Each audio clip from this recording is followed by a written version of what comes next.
long time update. Well, first of all, new place, new daily, 510. Got the SR20 in here.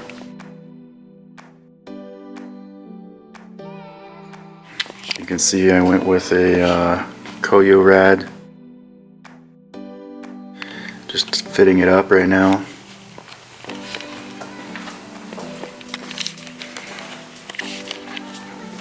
I installed some helper springs, so at full droop the spring didn't bang around.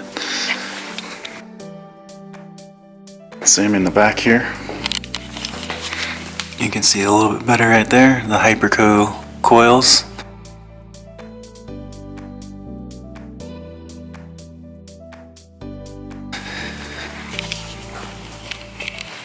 I got a TIG welder to start practicing before I modify the intercooler. I got the stock turbo off right here. I gotta find a manifold to fit or modify one.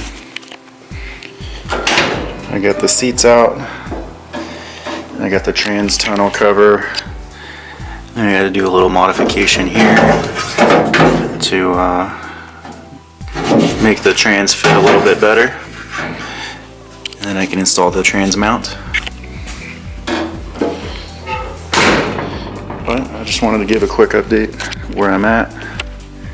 Still a lot to do, but it's finally getting there.